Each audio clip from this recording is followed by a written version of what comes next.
అందరికీ నమస్కారం అండి. బాచీరావు కుకింగ్ స్కూల్కి వెల్కమ్ అండి. ఈరోజు మన వీడియోలో మొక్కజొన్న రొట్టె తయారీ విధానము. మొక్కజొన్న రొట్టె అనేది చాలా సాంప్రదాయమైనటువంటి వంటకం, ఎప్పటి నుంచో ఉందండి.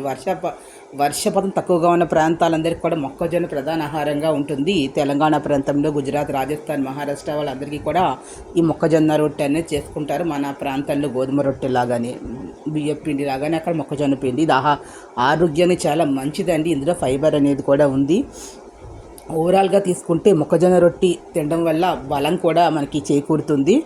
కాబట్టి ఇది వారానికి ఒక రోజైనా మొక్కజొన్న రొట్టె తినడం అనేది ఒక అలవాటులాగా చేసుకున్నట్లయితే ఆరోగ్యంగా ఉంటాం. విటమిన్స్, ట్యాబ్లెట్స్ అని వేసుకోవాల్సిన అవసరం కూడా మనకు ఉండదు. ఈ మొక్కజొన్న తయారీ విధానం, మొక్కజొన్న గింజల్ని మనం బజార్లో మనగా గింజలు తీసుకొని కూడా పౌడర్ చేసుకోవచ్చు. మొక్కజొన్న పిండి అమ్ముతారు. ఆ పిండి అయినా తీసుకొని ఇలా మొక్కజొన్న గింజలు ఇలా ఉంటాయి కదా, దానిలో పౌడర్గా చేసుకుని పెట్టుకుని వాటిని వేడి నీళ్ళల్లో వేడి నీళ్ళు వేసి బాగా కలపాలి. వేడి నీళ్ళతోటి దాంట్లోనూ కొద్దిగా శనగపిండి, ఒక కప్పు శనగపిండి నీళ్ళల్లో కలిపి కూడా అందులో వేస్తే బాగుంటుంది టేస్ట్కి. ఒక కప్పు శనగపిండి కూడా వేయచ్చు, లేకపోతే పర్వాలేదు.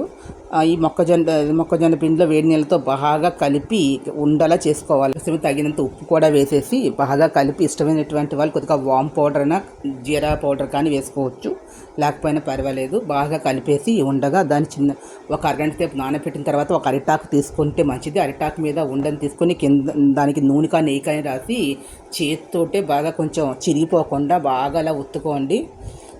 ఒత్తుకుంటా చేతితోటి ఇలా ఒత్తుకుని స్టవ్ మీద మూకుడు పెనం పెట్టి దాంట్లో ఫస్ట్ నూనె నెయ్యి ఏం వేయకుండా బాగా కాగిన తర్వాత హైలో పెట్టిన తర్వాత సిమ్లో పెట్టి పైన కొద్దిగా నెయ్యి వేసి నూనె కానీ వేసుకొని 2 స్పూన్ల పైన ఇది వేసుకొని బాగా కింద ఎర్రగా కాలిన తర్వాత మళ్ళీ తిరగేసి పైన కూడా మళ్ళీ నూనె నెయ్యి రాసుకుని మళ్ళీ 2 పక్కల సిమ్లో పెట్టి కాల్చుకోండి. మాడకుండా తీసుకోవడం కూడా కొంచెం జాగ్రత్తగా తీయాలి, చిరిగిపోకుండా. తీసుకున్న తర్వాత అలా ఒక్కొక్కటి తీసి పక్కన పెట్టి పైన నెయ్యి కానీ నూనె కానీ రాసుకొని పళ్ళెంలో పెట్టుకోండి. తర్వాత దీంట్లోకి మనకి ముక్కలు శుభ్రంగా కడిక్కిన కెరదోస ముక్కలు సన్నగా తరుక్కుని, ఉల్లిపాయ ముక్కలు కూడా తరుక్కుని, పెరుగులోనూ కొద్దిగా మిరియాల పొడి వేసుకుని, ఆ మిరియాల పొడిలో కాస్త ఉప్పు కూడా వేసేసుకుని, అందులోని ఈ తరిగి పెట్టినటువంటి పచ్చిమిరపకాయ ముక్కలు, కెరదోస ముక్కలు, సన్నగా తరిగిన కొత్తిమీర అన్నీ కలిపి దీంట్లో ముంచుకుని తింటూ ఉంటే చాలా టేస్టీగా, రుచిగా బాగుంటుందండి. ఈ వీడియో మీకు నచ్చినట్లయితే please subscribe my channel. Thank you to all. ఎవరన్నా మనకి గెస్ట్ వస్తే వెరైటీగా చేసి పెట్టండి, కొత్త వెరైటీ డిష్ లాగా ఉంటుంది.